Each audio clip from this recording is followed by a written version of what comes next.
Bonjour à toutes et à tous et bienvenue sur Animaliki. La semaine dernière, je vous ai présenté Jean-François Pignon et c'est idéal pour introduire le sujet d'aujourd'hui puisqu'on va parler des exercices de spectacle. Alors avant de commencer, je tiens à vous prévenir, cette vidéo risque d'être longue, voire très longue, tout simplement parce que pour ce sujet, j'ai vraiment décidé de l'aborder en allant au fond des choses, en allant dans le détail le plus possible. Donc du coup, c'est vrai que ça fait une vidéo qui est un petit peu longue, mais j'avais pas envie de faire quelque chose de plus court et de survoler. Donc j'espère que ça ne vous dérangera pas et que le sujet va vous intéresser. Aujourd'hui, on se rend compte que depuis quelques années, les exercices de spectacle, les numéros de cirque, c'est très à la mode avec les chevaux. Comme l'équitation éthologique, en fait, ça intéresse de plus en plus de gens. Et c'est vrai que très souvent, lorsqu'on discute avec des cavaliers, on se rend compte que le rêve, c'est de faire cabrer son cheval, coucher son cheval, lui faire la révérence et plein d'autres exercices de ce type. Donc le spectacle, ça intéresse vraiment beaucoup de gens et c'est pour ça que j'ai eu envie de faire cette vidéo pour qu'on puisse ensemble réfléchir sur les exercices de spectacle, analyser un petit peu ce sujet parce que c'est vrai qu'il peut paraître simple mais il y a quand même des choses qui ne sont pas anodines et puis ça va permettre aussi de récapituler les exercices de spectacle les plus connus si jamais vous ne les connaissez pas et puis d'en parler tout simplement. J'en profiterai également pour vous donner mon avis personnel sur les exercices de spectacle, la manière dont je les aborde. Et comme d'habitude dans toutes mes vidéos, mon point de vue est purement personnel, je ne l'impose à personne, donc si vous pensez autrement, il n'y a aucun souci. Mais avant vraiment de commencer la vidéo, je voulais juste vous dire un dernier petit mot, c'est que dans cette vidéo, je ne vais pas vous apprendre à faire des exercices de spectacle. Donc si vous voulez savoir comment faire un coucher, comment faire une révérence, du coup c'est pas la bonne vidéo parce que ici on va avoir un angle plus théorique.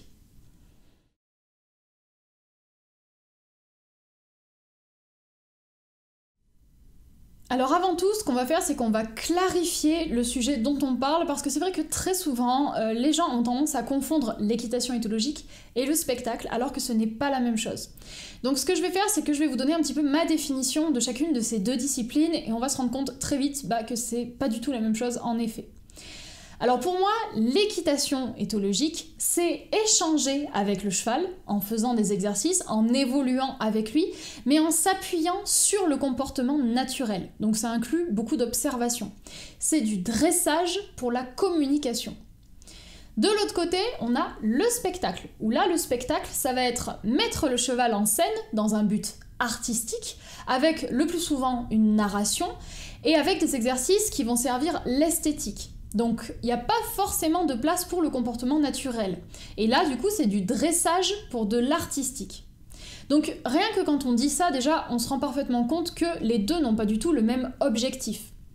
Alors bien entendu, ils peuvent être combinés, on peut faire les deux à la fois, c'est tout à fait possible. Mais l'un n'inclut pas forcément l'autre. Pour vous donner des exemples concrets, si vous regardez les instructeurs de la Sens, ils font de l'équitation éthologique, mais ils ne font pas de spectacle. Si vous regardez les cavaliers du Cadre Noir, ils font du spectacle, mais ils ne font pas d'équitation éthologique. Et enfin, si vous regardez par exemple la famille Pignon, là ils ont les deux. Ils ont l'équitation éthologique avec le comportement, le naturel, le côté observation, et ils ont le spectacle avec l'artistique, la mise en scène et l'esthétique.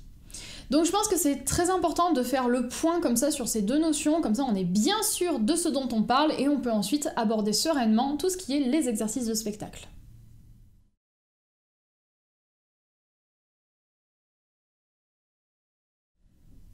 Avant de rentrer dans le vif du sujet et d'aborder chaque exercice un par un, ce qu'on va faire c'est qu'on va les trier et on va les ranger notamment dans deux catégories, tout simplement parce que je ne vais pas les traiter et je ne vais pas les aborder de la même manière.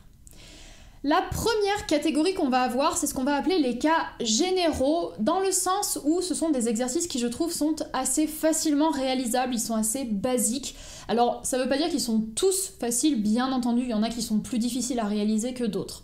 Et dans cette catégorie-là, on va mettre presque tous les exercices, c'est-à-dire la jambette, le pas espagnol, la révérence, le salut de la reine, le campo, la valse, le quiebro. Je ne vais pas en mettre plus, il y a plein d'autres exercices, j'en oublie sûrement, mais à mon sens, ce sont ceux-là les plus importants, donc on ne parlera que de ceux-là. Ensuite, on va avoir la deuxième catégorie qu'on va appeler les cas particuliers, et là, ça va être tous les exercices qui, à mon sens, ne sont pas anodins et avec lesquels il faut prendre beaucoup de précautions. Donc là, je vais ranger le coucher et le cabré.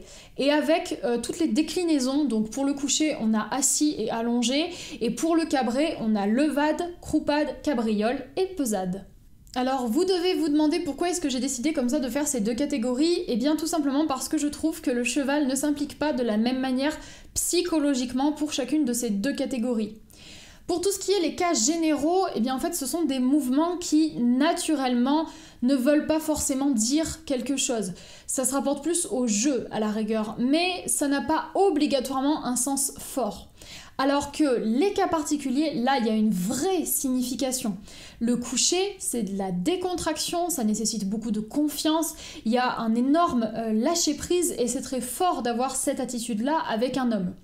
Et le cabré, par contre, naturellement, c'est un signe de défense, c'est de l'opposition. Donc je trouve que ce sont autant l'un que l'autre des comportements qui sont vraiment lourds de sens. Et du coup, c'est pour ça que j'ai décidé de faire ces deux catégories.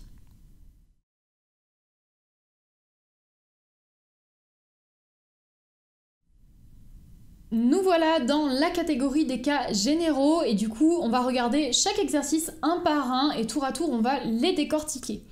Donc comme je vous l'ai dit dans l'introduction, je ne vais pas vous expliquer comment faire ces exercices, c'est pas le but d'Anima Eki, mais je vais quand même vous les expliquer si jamais vous ne les connaissez pas. Et surtout ce qu'on va faire c'est qu'on va noter les éventuels risques qu'il peut y avoir et les précautions à prendre. Alors il faut savoir que les exercices de cette catégorie donc sont assez faciles à apprendre en général, mais quoi qu'il arrive, faites attention à votre niveau si vous voulez les faire.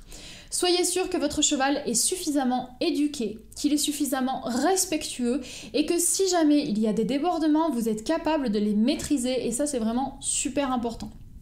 Donc du coup, les exercices qu'on va aborder, eh bien on va parler de la jambette avec ensuite sa déclinaison, donc le pas espagnol. On va parler ensuite du campo et de ses deux déclinaisons, le salut de la reine et la révérence. Et puis on terminera sur deux exercices de plus qui sont plus délicats, c'est la valse et le quiebro, donc on regarde ça tout de suite. On commence avec la jambette qui consiste pour le cheval à lever son antérieur et à le tendre. Alors en général on la prend sur un antérieur et ensuite on la prend sur l'autre. C'est un exercice qui est très simple et qui est vraiment très ludique. En général quand on commence à apprendre les exercices de spectacle, c'est souvent le premier qui ressort.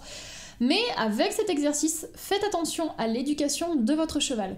Parce qu'on n'y pense pas toujours, mais la jambette, eh bien le cheval peut s'en servir pour réclamer. Donc dans ce cas-là, il n'y a pas trop de conséquences, c'est pas trop embêtant si le cheval fait ça. En revanche, ce qui peut devenir plus sérieux, c'est si votre cheval commence à l'utiliser comme défense, et là on peut vite arriver dans des problèmes de comportement. Donc même si la jambette, on voit ça comme un exercice super ludique, super facile et super accessible, eh bien faites attention parce que ça peut se retourner contre vous. Ensuite, en se basant sur la jambette, eh bien on peut parler du pas espagnol, où là le cheval va marcher en levant et en tendant tour à tour chacun de ses deux antérieurs. Donc en fait il va tout simplement marcher en levant les jambes. C'est un exercice qui est très intéressant pour l'équilibre et pour la coordination, mais là encore, comme pour la jambette, faites attention à l'éducation de votre cheval. On peut maintenant parler du campo, où là le but pour le cheval c'est de s'étirer. C'est-à-dire que ses postérieurs vont être fixes, ils ne vont pas bouger du tout, et c'est les antérieurs qui vont faire le boulot puisque les antérieurs vont devoir s'avancer le plus possible. Et du coup, eh bien, le cheval va s'étirer un petit peu à la manière d'un chat. Alors c'est une position que les chevaux prennent naturellement de temps en temps et ça nécessite un petit peu de souplesse, mais attention à ne pas trop forcer bien entendu.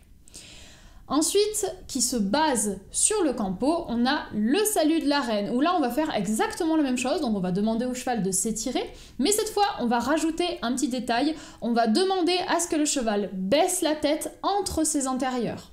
Et en fait le cheval va faire comme un salut.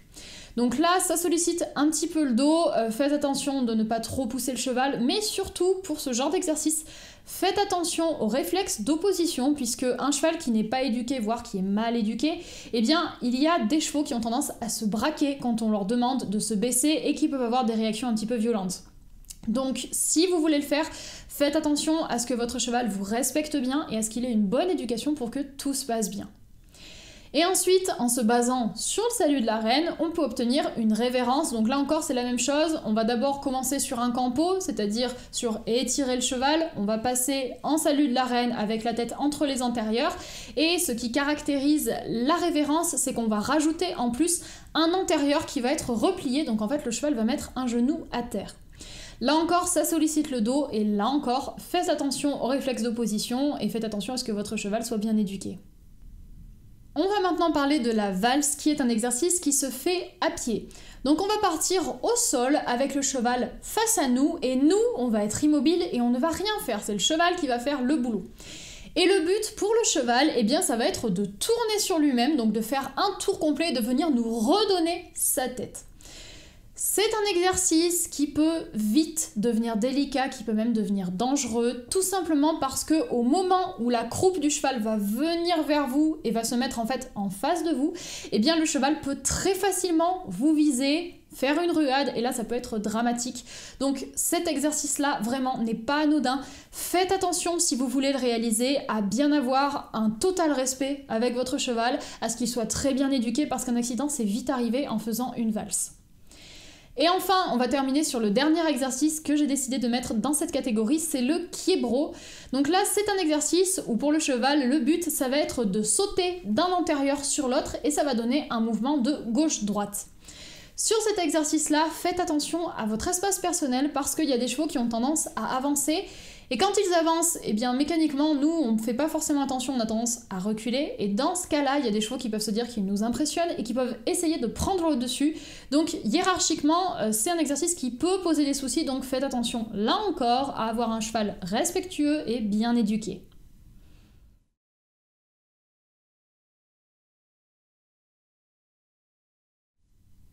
Nous voilà dans la deuxième catégorie, donc on est dans les cas particuliers, et là cette fois comme je vous l'ai dit tout à l'heure, ce sont des comportements qui au naturel ont un sens très fort, donc avec lesquels il faut faire très attention si on décide de les apprendre. Donc comme je vous l'ai dit, on va parler du coucher avec ses deux déclinaisons, le assis et le allongé, et on va parler ensuite du cabré avec ses quatre déclinaisons, levade, pesade, croupade et cabriole. Alors on va commencer avec le coucher, qui en fait est un exercice qui dans les faits est tout simple parce qu'on va juste demander au cheval de se coucher, mais c'est un exercice qui est très spécial parce que ça nécessite une confiance totale et absolue entre l'homme et le cheval. Parce que quand le cheval est couché, eh bien il n'a aucune défense, il est complètement vulnérable. Si jamais un prédateur arrive, eh bien il peut se faire manger tout de suite. Donc du coup, c'est vraiment une attitude qui n'est pas anodine. Et si vous voulez apprendre le coucher à votre cheval, la première des choses, c'est déjà de vérifier si votre cheval vous tolère quand il est couché. Donc ce que vous pouvez faire, c'est que lorsque votre cheval est couché, que ce soit au pré ou au box, eh bien essayez d'aller le voir tout doucement, ne vous imposez pas. Et s'il accepte que vous veniez vers lui, que vous le gratouilliez, que vous passiez un petit peu de temps avec lui, eh bien ça prouve que peut-être vous pouvez apprendre le coucher. C'est une porte d'ouverture qui est vraiment importante. Et si votre cheval ne vous tolère pas, c'est même pas la peine d'y penser, vous ne pourrez pas coucher votre cheval. Lorsqu'on couche un cheval, il faut se poser les bonnes questions. Quand est-ce qu'on le fait? Où est-ce qu'on le fait? Est-ce qu'on est prêt autant nous que le cheval? Et si ça se passe mal, est-ce qu'on est capable de gérer? Parce qu'un cheval, ça ne se couche pas dans n'importe quelle condition. Déjà, il faut un lieu qui soit rassurant. Si vous emmenez votre cheval dans un endroit qu'il ne connaît pas, où il y a plein de choses nouvelles et plein de choses qui font peur, c'est pas le moment de le coucher. Il va pas du tout être prêt dans sa tête.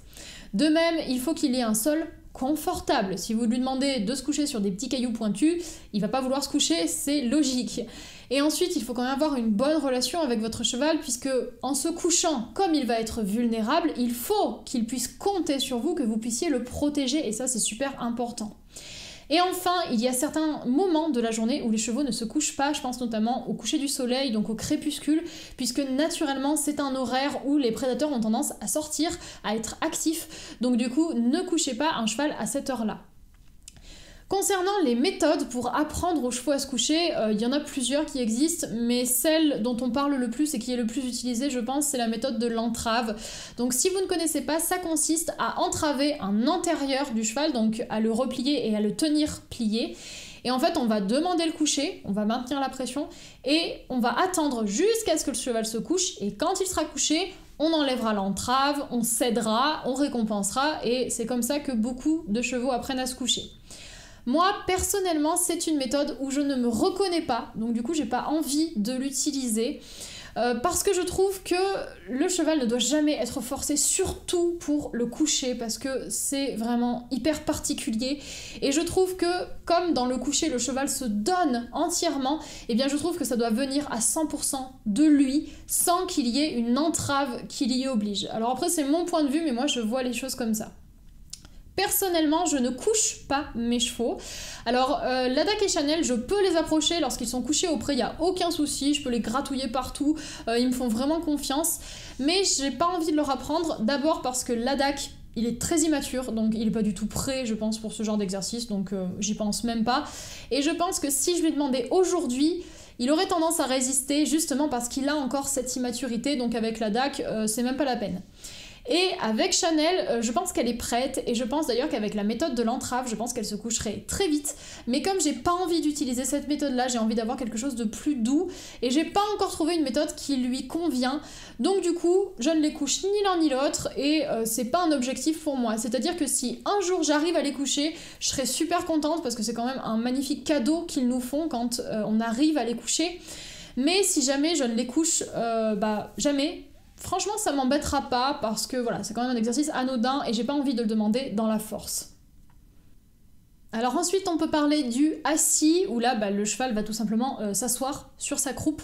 C'est-à-dire que entre le moment où il va être couché et le moment où il va être debout, on va lui demander de marquer une pause et il va s'asseoir comme un chien le ferait. Alors je trouve que c'est une position qui n'est pas très confortable pour les chevaux et personnellement, c'est pas un exercice que j'affectionne beaucoup. Et enfin, on peut parler du allongé, où là, c'est tout simplement le prolongement du coucher. Donc le cheval va s'étaler de tout son long quand il est couché. Et s'il le fait avec vous, c'est vraiment top, parce que là, ça prouve qu'il a une totale confiance. Mais là encore, c'est un exercice où je trouve qu'il ne faut jamais forcer. Donc pour ces trois exercices, couché, assis et allongé, ce sont vraiment des exercices où le cheval est très vulnérable. Donc si vous voulez le faire, je trouve qu'il faut le faire dans le respect et la confiance totale à 100%, vraiment dans un très bon climat. Et je trouve qu'il ne faut jamais utiliser la crainte ou la contrainte, même un tout petit peu, parce que c'est des exercices trop importants, je trouve, pour qu'on s'en serve. Il ne faut jamais forcer les chevaux à le faire, ça doit venir d'eux. Et moi vraiment, je sais que si jamais un jour mes poneys le font, je n'utiliserai pas les entraves, c'est pas quelque chose qui me plaît. Alors, le cabré, c'est sans doute l'exercice de spectacle qui est le plus connu et qui est le plus impressionnant. Je pense que j'ai même pas besoin de vous décrire ce que c'est parce que c'est vraiment évident, on connaît tous le cabré. C'est tout simplement quand le cheval a des postérieurs à l'appui et son avant-main va se lever. Alors, le cabré, il faut savoir que c'est lorsque le cheval va lever son avant-main et que l'angle entre le sol et son corps, ça va être supérieur à 45 degrés. On a ensuite la levade où là, c'est la même chose, les postérieurs vont être à l'appui et l'avant du cheval va se lever, mais cette fois, l'avant-main est plus proche du sol. C'est-à-dire que l'angle entre le sol et le corps du cheval va être cette fois de 30 degrés. Alors c'est un mouvement où on va pas chercher quelque chose d'étiré et de déployé, au contraire, c'est vraiment un exercice qui nécessite plus de force, mais aussi plus de maîtrise. Et enfin, on a la pesade, où là encore c'est la même chose, postérieur à l'appui et avant-main qui se lève. Et cette fois, l'avant-main va devoir se lever donc dans un angle de 45 degrés. Donc du coup, vous l'aurez compris, cabré, levade et pesade, c'est presque la même chose. Ce qui diffère, c'est l'angle. Donc pour vous résumer, la levade, on a un angle donc entre le sol et le corps du cheval qui est de 30 degrés, pesade 45 degrés et cabré plus de 45. La croupade, c'est tout simplement une ruade, c'est-à-dire que le cheval va avoir ses antérieurs bien à l'appui et il va envoyer ses postérieurs très vigoureusement vers l'arrière, bien tendus, et c'est comme ça qu'on obtient une croupade. On termine avec la cabriole qui est le dernier exercice, et là c'est une combinaison entre la levade et la ruade. C'est-à-dire que le cheval va commencer par se lever, puis il va quitter le sol et pendant qu'il est en l'air, il va décrocher une ruade. Ces exercices, donc le cabré, la levade, la pesade, la croupade et la cabriole, sont vraiment ultra délicats. C'est pas anodin du tout et ça peut très vite devenir dangereux et il faut en avoir conscience. Ce sont des comportements qui sont quand même des réflexes d'opposition. Dans la nature, ça sert à la défense et à l'attaque. Donc si on l'apprend à notre cheval, on a un très gros risque de renverser la hiérarchie et je trouve personnellement que ce sont des choses qu'il faut laisser aux professionnels, aux amateurs très avertis et aux gens de spectacle. Pour les amateurs qui veulent juste se faire plaisir, comme moi par exemple, je trouve que c'est trop risqué parce qu'il peut y avoir de trop grosses conséquences. Moi par exemple, franchement, j'aurais pas du tout le niveau pour l'apprendre à mes poneys et je pense que si je leur apprenais, bien sûr, ils essaieraient de prendre le dessus et ils y arriveraient peut-être. Donc j'ai vraiment pas envie d'essayer parce que je risquerais vraiment de mettre à l'épreuve notre relation, je risquerais de détruire la complicité que j'ai construite avec eux. Donc vraiment, c'est des exercices qu'il ne faut pas prendre à la légère et j'insiste vraiment là-dessus. Et puis, il y a quelque chose auquel on ne pense pas forcément, mais c'est la vente. Par exemple, si moi je décide d'apprendre le cabré à mon poney, même si je le mettrais super bien, eh ben, on ne sait pas ce qui peut se passer. Moi, mes poneys, bien entendu, j'ai envie de les garder. Mais je ne sais pas ce qui va arriver dans 2 ans, 3 ans, 5 ans, 10 ans. Ça se trouve, un jour, je vais être obligée de les vendre. Et si jamais je leur ai appris le cabré, mettons qu'ils se retrouvent chez une fillette de 10 ans, bah elle peut très vite se mettre en danger à cause de ça, parce que mes poneys ont beaucoup de caractère. Et je sais que s'ils apprennent un exercice comme ça, bah, je sais pas ce qu'ils en feront et très honnêtement c'est quelque chose qui me fait un petit peu peur, donc j'ai pas envie de leur apprendre. Donc vraiment, si vous souhaitez l'apprendre avec votre cheval, soyez sûr de pouvoir le maîtriser, d'avoir le niveau.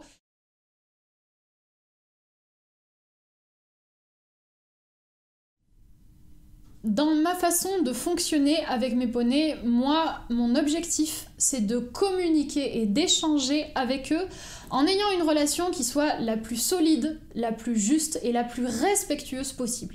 C'est vraiment ça que je vise.